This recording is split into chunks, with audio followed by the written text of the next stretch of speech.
Please প্রথমে এই ভিডিওটা দেখো, তারপর আমি তোমরা একটা জিনিস আমি কইরাম। প্রথমে ভিডিওটা ভালো করে দেখো, যেটা খুব একটা পুরো স্ক্যামের মতো পুরো হয়ে গেছে পুরো এটা একটা। ঠিক আছে, তোমরা ভিডিওটা জাস্ট একবার দেখো। স্কুটি বিতরণে অনিয়ম, শোরুম কর্তৃপক্ষের বিরুদ্ধে তীব্র প্রতিবাদ। শিক্ষক গফুর খান আব্বাস এবং ইয়াহিয়ার বিরুদ্ধে ষড়যন্ত্র। স্কুটি বেনিফিশিয়ারি ছাত্রছাত্রীরা ফোন করে শিক্ষক গফুর খান আব্বাস এবং ইয়াহিয়াকে স্কুটি বিতরণের দিন শোরুমে নিয়ে যায়। স্কুটি বিতরণের সময় শোরুম কর্তৃপক্ষ প্রতিটি স্কুটিতে গার্ড লাগানোর নামে ৩৫০০ টাকা নেওয়ার দাবি তোলে, যা সম্পূর্ণ অবৈধ। এই দাবির বিরুদ্ধে ছাত্রছাত্রী এবং অভিভাবক সহ উপস্থিতিদের মধ্যে তীব্র প্রতিবাদ শুরু হয়। প্রতিবাদের সময় পুলিশ এসে পরিস্থিতি নিয়ন্ত্রণে আনার চেষ্টা করলে শোরুম কর্তৃপক্ষ ছাত্রছাত্রীদের ভিতরে বন্দী করে রাখে, যাতে তারা পুলিশের সামনে এসে অভিযোগ জানাতে না পারে। এদিকে শোরুম কর্তৃপক্ষ প্রতিবাদের শিক্ষক গফুর খান আব্বাস ইয়াহিয়ার বিরুদ্ধে ভুয়ো সাংবাদিকতার অভিযোগ আনে। প্রকৃতপক্ষে শোরুম কর্তৃপক্ষ প্রতিটি স্কুটি থেকে ৩৫০০ টাকা গার্ড লাগানোর নামে আদায়ের চেষ্টা করছিল, যা আদেও গ্রহণযোগ্য নয়। এনসি কলেজের অধ্যক্ষ মর্তুজা স্যার এ বিষয়ে স্পষ্ট নির্দেশ দিয়েছেন, যে কোনো প্রকার অর্থ আদায় করা যাবে না। যদি কেউ ফোন করে তোমাকে বলে কোনো টাকা ইউপিআই আইডি থেকে ট্রান্সফার করার জন্য, ফোনটাকে কল রেকর্ড করো, টাকা অবশ্যই ট্রান্সফার করবে না। আর যদি যাওয়ার পরে সামনে মুখে মুখে তোমাকে কোনো টাকা ডিমান্ড করে, তুমি সেটা ভিডিও রেকর্ডিং করো। কেউ কোনো টাকা তোমার কাছ থেকে ডিমান্ড করতে পারবে না, অ্যাক্সেসরিজের নামে হোক, অন্য কোনো নামে হোক, কোনো ধরনের স্কুটি ডেলিভারি পর্যন্ত 1 টাকাও কেউ ডিমান্ড করতে পারবে না। এরপরে যদি ডিমান্ড করে, সেটা আমি বলছি আইদার কল রেকর্ড অথবা ভিডিও রেকর্ড করে সেটা আমাদের মাননীয় মুখ্যমন্ত্রীর হোয়াটসঅ্যাপ গ্রুপে পাঠিয়ে দেও। স্কুটিখন দিওতে বা চাইকেলখন দিওতে কোনোবাই যদি কৰবাত এটকাও কাৰোবাৰ পৰা বিচাৰে, আপোনালোকে মোৰ ফেচবুক একাউণ্টত লাহেকৈ পোষ্ট এটা দি দিব। বাকি যি ব্যৱস্থা ল'ব লাগে সেই ব্যৱস্থা মই গ্ৰহণ কৰিম। আমার নাম শাহানুল ইসলাম, আমি নবীনচন্দ্র পদপুর নবীনচন্দ্র কলেজে পড়ি, সেকেন্ড সেমিস্টারে। স্কুটি নিয়ে একটা স্ক্যাম চলে রয়্যাল এটিএস হিরো শোরুমে। আমি গতদিন আমার বাগনিরে নিয়ে স্কুটি আনতে গিয়েছিলাম। এর আগের দিন তাই কল করা হয়েছে যে স্কুটি আনতে হইলে ৩৫০০ টাকা দেওয়া লাগবে, যদি ৩৫০০ টাকা না দেও পরবর্তীতে জানানো হইব। তো তারা গার্জিয়ান এন্ড স্টুডেন্ট ধরাইয়া ৩৫০০ টাকা নিয়ে গেছে লগে, যাতে স্কুটিটা ধরাইয়া যে স্কুটি না পাইতে পারে তার জন্য। আর এর লাগি আমিও আসলাম সামনে, এন্ড আমাদের সঙ্গে কয়েকজন ভাই আসলা যে তারা এই প্রতিবাদে আমাদের সঙ্গে প্রতিবাদে ছিলাম। তাদেরকে বহু সাংবাদিক সাজিয়ে এখান থেকে পুলিশে দেওয়া হয়েছে। আর যারা স্টুডেন্ট ছিল বেনিফিশিয়ারি, তাদেরকে আমি একজন বেনিফিশিয়ারি স্কুটি পাইতাম। আর যারা স্টুডেন্ট ছিল সেদিন তাদেরকে ভিতরে আটক করে রাখা হয়েছে। তো আমরাও ভবিষ্যতে স্কুটি পাইতাম, যার জন্য আমি পাইতাম এন্ড আমার লগর অনেকজন পাইতো, যার জন্য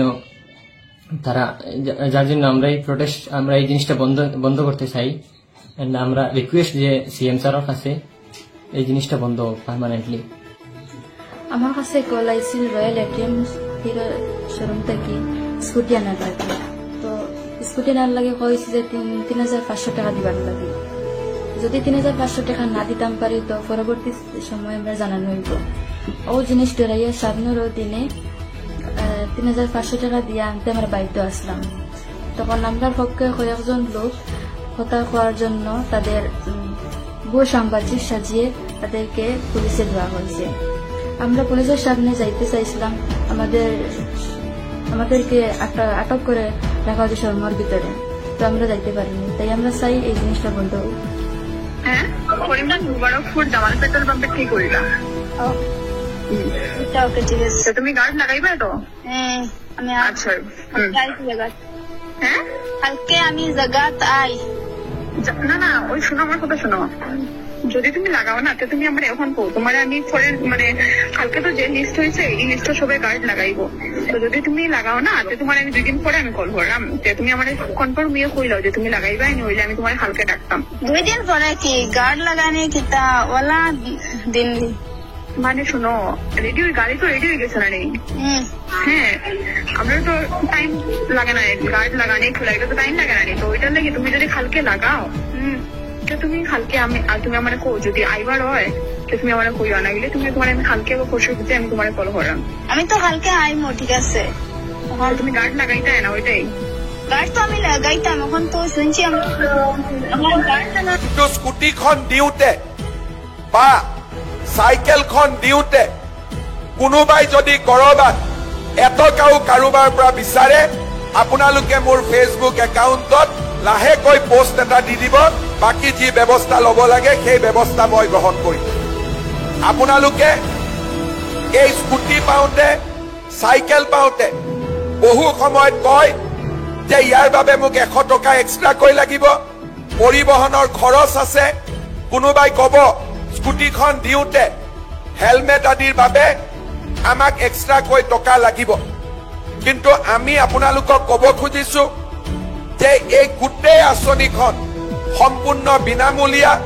চাইকেলখনো আপোনালোকে বিনামূলীয়াকৈ পাব, স্কুটিখন হেলমেটৰে সৈতে বিনামূলীয়াকৈ পাব, আৰু কোনেও ক'তো এটকাও অতিৰিক্তকৈ দিব নালাগিব। সেই কথা মই আজি আপোনালোকৰ আগত উল্লেখ কৰিছো।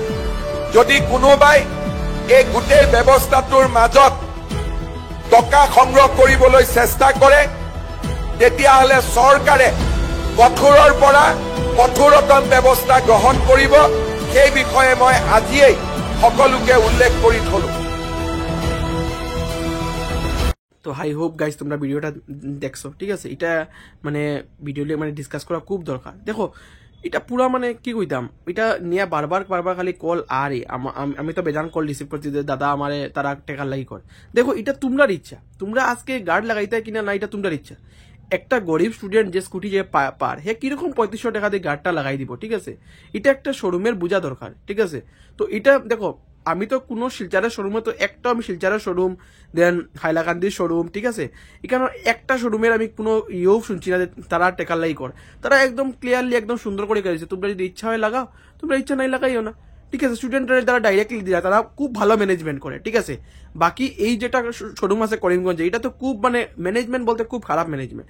একটা স্টুডেন্টের কাছ থেকে তুমি কিরকম এরকম লইতে পারো ভাই? একটা যে স্টুডেন্ট, বহুত স্টুডেন্ট আছে যারা গরিব, তারা 2500 টাকা দিতেই পারতো না, কোনো মতেই দিতে পারতো না, ঠিক আছে? তার কাছ থেকে তারা ডিমান্ড করে। তোমরা এরকম স্ক্যাম থেকে খুব মানে বাঁচিয়ে থাকবা, ঠিক আছে? কোনো ধরনের দেখো এটা তোমরা ইচ্ছা, তোমরা লাগাইতে কিনা না, তোমরা ইচ্ছা নাই তোমরা লাগাইও না, তোমরা ইচ্ছা আছে তোমরা লাগাও, এটা তোমরার উপরে, ঠিক আছে? তোমরা অ্যাসেসরিজ লাগাইতে কিনা না, তোমরা এক্সট্রা পে করতে কিনা না, এটা তোমরার ইচ্ছা, ঠিক আছে?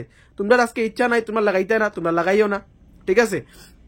ডাইরেক্ট যদি কেউ যদি এরকম তোমার কাছে টাকা যদি ডিমান্ড করে, কইলাম তো 1 পয়সাও যদি তোমার কাছে কেউ যদি ডিমান্ড করে না, সঙ্গে সঙ্গে রেকর্ডিং করবাই, রেকর্ডিং করে সঙ্গে সঙ্গে আমার লাগলে ছাড়ি দিও, ঠিক আছে? আমি সঙ্গে সঙ্গে এটা স্যারে টুইট করবো, টুইট করে আমি ভিডিও বানাই, আমি ডাইরেক্টলি আমি ডিসি স্যারের কাছে এটা নিয়ে আমি লইয়া যাই, ঠিক আছে? স্যার এরকম করা হর, ঠিক আছে? তো তোমরা পুরো একদম কেয়ারফুল থাকিও, ঠিক আছে? এরকম কাছাড়া তো হইতেও না এরকম 100%। তারা কাছাড়ার মধ্যে যেগুলা ম্যানেজমেন্ট তারা যেরকম করেন না, বহুত ভালো ম্যানেজমেন্ট করে, এটা কোনো হইতেও না। বাকি হাইলাকান্দি ডিস্ট্রিক্টও তো কাছাড়ির ডিলার, আই হোপ তারারও মানে কোনো মতে এইরকম হইতো না। তারা তো মানে এত বছর থেকে দিয়া যায়, আই থিঙ্ক তারা মনে হয় তারাঙ্গা অটোমোবাইলস, তারাঙ্গা হিরোর যেটা, তারা অত বছর থেকে দিয়া যায়, তারা পুরো জানা আছে, তারা এটা করতেও না। বাকি আই থিঙ্ক রয়্যাল এটিএস মনে নতুন মনে হয় আইসে মনে, ঠিক আছে? তো এগুলা যেগুলা স্ক্যাম থাকবে এগুলা তুই বাঁচিয়া থাকবে, ঠিক আছে? বাঁচিয়া থাকবে, আমি বারবার কইলাম বাঁচিয়া থাকবে, একদম এগুলার মধ্যে যে ভাই না, ঠিক আছে?